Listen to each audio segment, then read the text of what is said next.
Selamat pagi Pak Sep. Di sini saya ingin mewawancarai narasumber sebagai peran komunikasi di pekerjaan.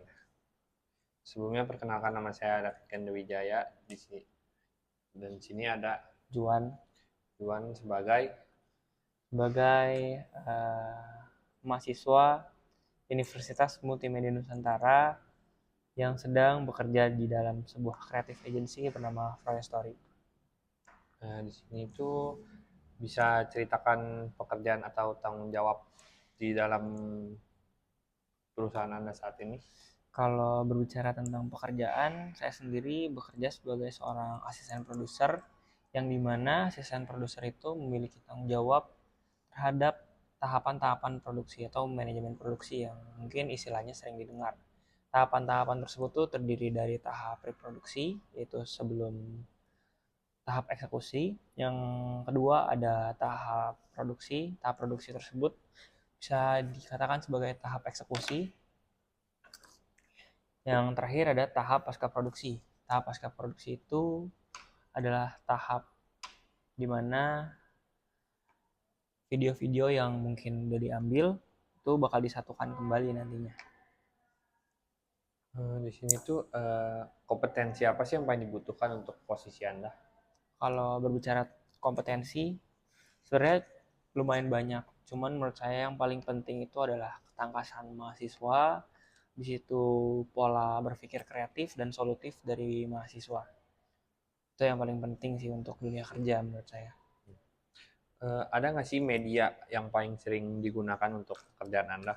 Kalau media sendiri untuk berbicara pada seorang, biasanya saya menggunakan WhatsApp. Tapi kalau misalnya untuk berdiskusi bersama tim, biasanya saya menggunakan platform yang bernama Nifty. Nifty itu platform orang kantor semuanya. Eh, Media apa sih yang begitu efektif untuk mencapai target dalam pekerjaan? Kalau buat sekarang, menurut saya tetap media digital sih, karena seperti yang kita tahu, media digital itu mudah diakses dan jangkauannya cukup luas saya rasa. Jadi di dalam media digital itu juga terdapat banyak platform-platform yang bisa kita pilih, yang mana itu juga akan memudahkan kita sih. Eh, ada nggak sih materi atau mata kuliah di Universitas Multimedia itu yang relevan dengan pekerjaan Anda? Pastinya ada sih, kayak mungkin kalau misalnya saya bekerja di bidang creative agency, salah satu mata kuliah yang menurut saya berguna adalah creative production management, dan mata kuliah tambahan seperti advertising business dan manajemen, visual komunikasi, dan lain sebagainya. Menurut saya itu cukup menjadi bekal untuk mahasiswa. Ada nggak sih tantangan tantangan terbesar di dalam bidang bidang komunikasi ini?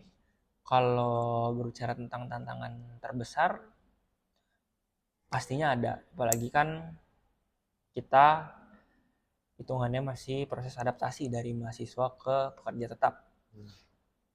Tantangan-tantangan yang saya alami biasanya tuh seperti mungkin belum terbiasa sama alur kerja. Terlebih lagi saya bekerja di dalam sebuah agensi yang sama-sama kita tahu bahwa alur kerja agensi itu sangat cepat dan mungkin dinamis.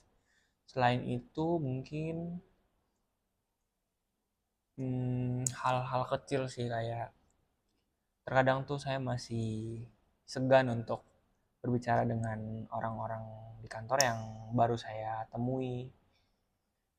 Sisanya sih nggak ada sih. Mungkin meeting terakhir kali ya. Pesan atau saran-saran untuk mahasiswa-mahasiswa Ilkom apa sih? Pesan atau saran untuk mahasiswa-mahasiswa Ilkom, menurut saya Ilkom UMN tuh sudah cukup bagus dalam tahap pemaparan teori serta pengimplementasian teori yang sudah diberikan. Jadi kalau misalnya emang dapat project dari tugas-tugas mata kuliah seperti kampanye dan lain sebagainya, itu kerjain dengan serius sih, karena apa yang kamu kerjain di project-project mata kuliah itu benar-benar mirroring sama dunia pekerjaan nanti.